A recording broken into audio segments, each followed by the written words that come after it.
Hey, welcome to The Explainer. Today we're jumping into a really powerful idea that's all about getting back in the driver's seat of your own life. It's called Essentialism, and the core idea, it's pretty simple. Do less, but do it better. That way you can pour your energy into the things that genuinely, truly matter. You know, this quote from Lin Yutang just hits the nail on the head, doesn't it? It frames this whole idea perfectly. It's not about what you can add to your life to make it better, but about having the wisdom and the courage to take things away. All right, so let's get into it. Where does this all start? Well, like a lot of great ideas, it starts with a problem, a really common one. It's a trap that so many of us, especially the most talented and driven people, fall right into without even seeing it coming. I mean, does this just sound painfully familiar?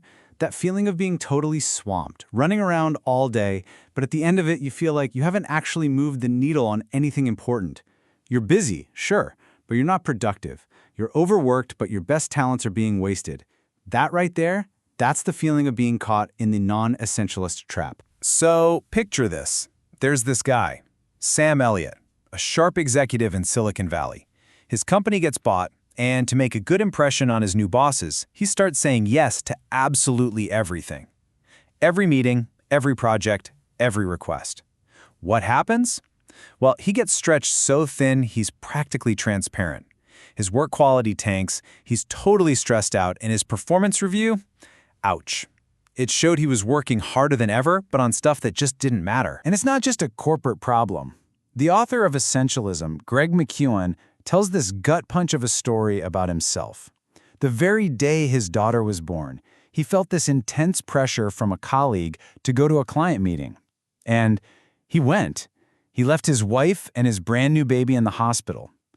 He said he regretted it the second he made the choice, realizing he'd compromised something fundamental, not just for his family, but for himself. Okay, so those stories are pretty heavy, right?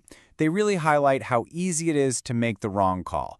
But here's the good news. There is another way. There's a totally different path, a more deliberate and powerful way of operating.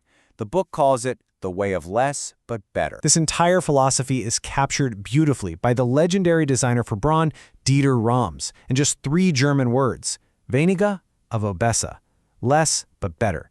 It's all about relentlessly, ruthlessly filtering out all the noise and all the distractions to find the absolute essence of what you need to be doing.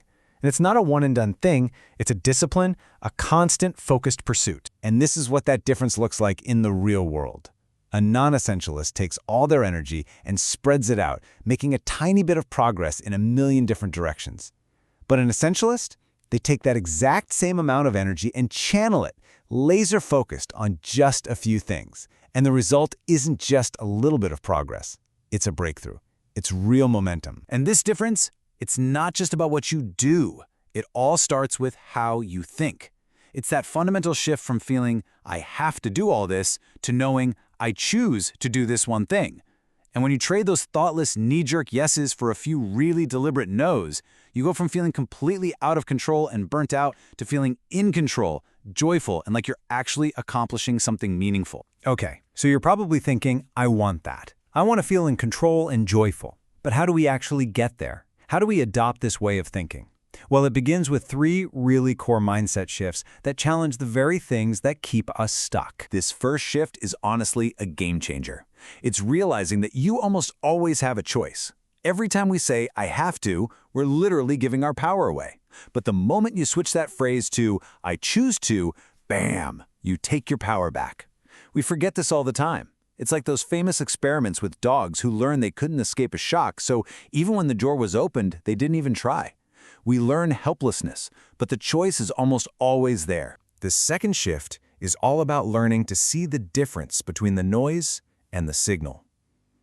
A non-essentialist operates under the lie that everything is important. But the essentialist knows that's just not true. You've heard of the Pareto principle, right? The 80-20 rule? It tells us that for almost anything, a tiny fraction of our efforts, say 20%, is responsible for the vast majority of our results, like 80%. The trick is to find that vital few and have the courage to ignore the trivial many. And finally, this is where the rubber really meets the road. Essentialists embrace trade-offs. The non-essentialist is always asking, how can I do both? How can I fit it all in? And they end up doing a mediocre job at everything. The essentialist asks a much harder but much more powerful question. What am I willing to go big on? They know that saying yes to one amazing opportunity means saying no to several pretty good ones. And they make that choice on purpose, instead of letting the world make it for them. So, once you've started to shift your thinking, how do you actually put it into practice? Let's get into the nitty-gritty, the system that essentialists use to make this a part of their everyday life. Just think about your life like a closet. If you never clean it out, it just gets more and more cluttered with stuff you don't even like or use, right? The essentialist approach is basically a system for cleaning out that closet. It's a simple three-step loop. First, you explore all the stuff to figure out the few things you absolutely love, the vital few. Second, you eliminate everything else. And third, you execute. You organize those few vital things so they're easy to find and use. Explore, eliminate, execute, over and over again. So when you're in that explore phase, trying to figure out what's essential, how do you decide? Well, here's one of the most powerful tools in the whole toolkit. It's called the 90% rule. Here's how it works.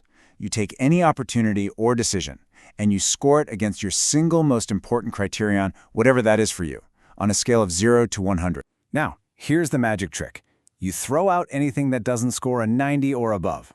That's it. No maybes, no, it's pretty good. This rule forces you to get past the good opportunities so you have room for the great ones.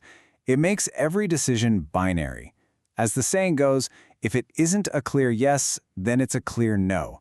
Think of all the mental energy you save by just getting rid of that indecisive gray area. Okay, so eliminating the non-essential means you're going to have to say no a lot more often. And let's be real, that can be super uncomfortable.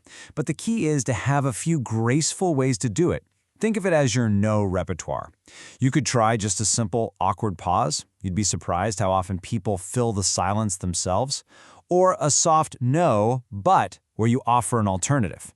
A classic is, let me check my calendar and get back to you. And here's a power move, especially with your boss. Yes, what should I deprioritize to make this happen?